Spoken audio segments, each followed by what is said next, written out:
Hello everyone, and welcome to Moonlit Shadows, your dedicated channel for everything related to sleep.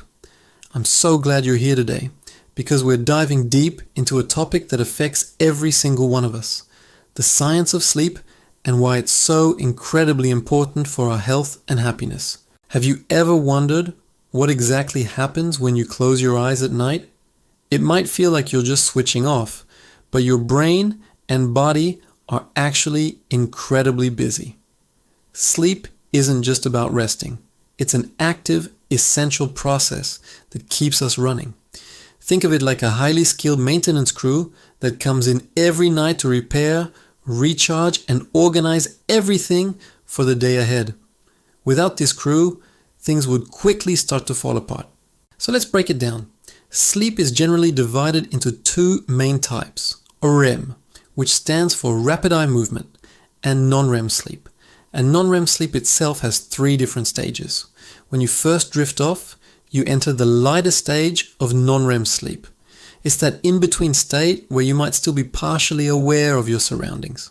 Your heartbeat, breathing, and eye movements start to slow down, and your muscles relax. You might even experience a sudden muscle twitch, called a hypnic jerk. It's a completely normal part of falling asleep. As you move into the second stage, you're a bit deeper into sleep. Your body temperature drops and your brain waves slow down. This stage actually makes up the biggest portion of your total sleep time.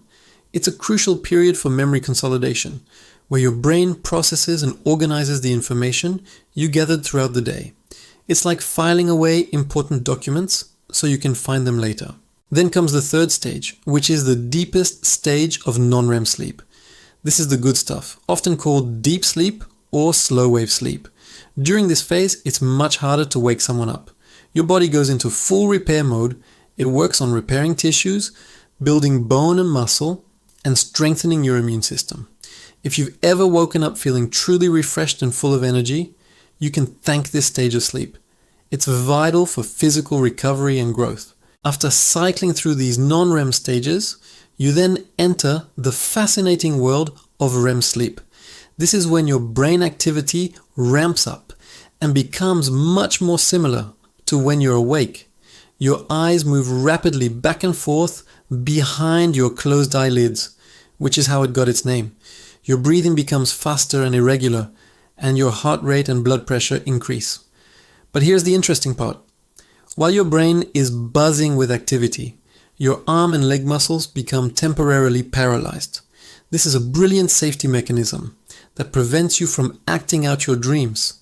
And yes, REM sleep is when most of your vivid, story-like dreams happen.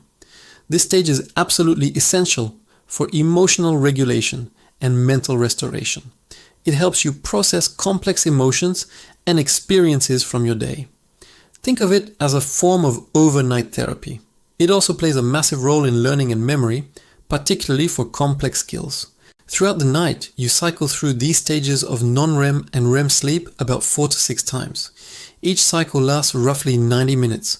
In the first half of the night, you spend more time in deep, restorative non-REM sleep. As the night progresses, the REM stages get longer, especially towards the morning. This is why you might often wake up from a dream. This entire structure is called your sleep architecture, and it's beautifully designed to give you exactly what you need. So why does all of this matter so much? Well, when we don't get enough quality sleep, every aspect of our lives can suffer. Let's start with our brain. Without enough sleep, your cognitive function takes a major hit. You might find it hard to concentrate, solve problems, or be creative. Your memory suffers because your brain didn't get the chance to properly file away all that information. You become more forgetful and less efficient. It also dramatically affects your mood. Have you ever noticed that you're more irritable, impatient, or emotionally reactive after a poor night's sleep? That's because sleep deprivation messes with the part of your brain that regulates emotions. The connection between your prefrontal cortex, the logical part of your brain, and the amygdala, your emotional center, weakens. This means your emotions can run wild without that irrational check-in. This is why a lack of sleep is so closely linked to issues like anxiety and depression. If you're struggling with your mental health, prioritizing sleep is one of the most powerful things you can do. And if you ever feel overwhelmed, please remember that reaching out to a mental health professional or a helpline can make a world of difference. You are not alone. Then there's the impact on our physical health, which is just as significant. We already mentioned that deep sleep is when your body repairs itself and strengthens your immune system. When you're sleep deprived, your body produces fewer of the cells and proteins that fight off infection. This means you're more likely to get sick when exposed to a virus. And if you do get sick, it might take you longer to recover. Long-term sleep deprivation is also linked to a host of serious health problems. It increases your risk of developing chronic conditions like heart disease, high blood pressure, and type 2 diabetes. Why? Because sleep helps regulate your blood pressure, blood sugar, and inflammation levels. When sleep is consistently cut short, these systems get thrown out of balance. And let's talk about weight. Lack of sleep can mess with the hormones that control your appetite.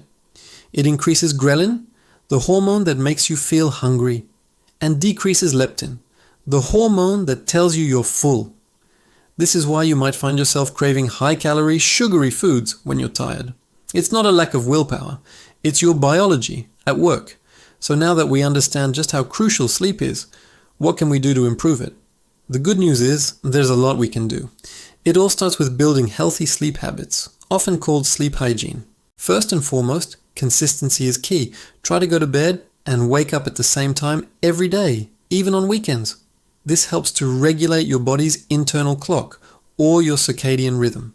When your body knows when to expect sleep, it becomes much easier to fall asleep and wake up feeling refreshed. Next, create a relaxing bedtime routine. This signals to your brain that it's time to wind down. An hour or so before bed, turn off the bright overhead lights and switch to a dim lamp. Put away your phone, tablet, and laptop. The blue light emitted from these screens can suppress the production of melatonin, the hormone that makes you sleepy. Instead, try reading a physical book, listening to calming music, taking a warm bath, or doing some light stretching or meditation. Find what works for you and make it a non-negotiable part of your evening. Your bedroom environment also plays a huge role. Your bedroom should be a sanctuary for sleep. Make sure it's cool, dark, and quiet. Use blackout curtains or an eye mask to block out light. Use earplugs or a white noise machine to drown out disruptive sounds. And keep the temperature on the cooler side, as a slight drop in body temperature can help initiate sleep. Pay attention to what you eat and drink, especially in the evening. Avoid large meals, caffeine, and alcohol close to bedtime. While a glass of wine might make you feel drowsy initially, it actually disrupts your sleep later in the night, particularly your REM sleep. And caffeine, as we know, is a stimulant that can stay in your system for hours. Try to have your last cup of coffee in the early afternoon.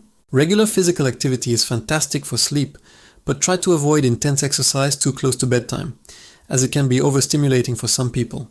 A morning run or an afternoon workout is ideal. Finally, if you find yourself lying in bed, unable to sleep for more than about 20 minutes, get up. Go to another room and do something quiet and relaxing until you start to feel sleepy again.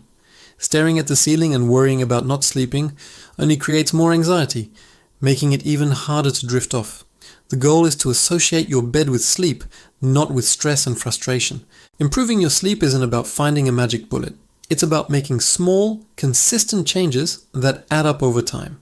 It's about recognizing that sleep is not a luxury. It is a biological necessity.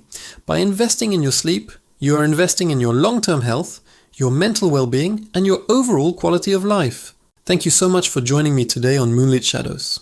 I hope this discussion has shed some light on the incredible world of sleep and inspired you to make it a priority in your own life. Sweet dreams, and I'll see you in the next video.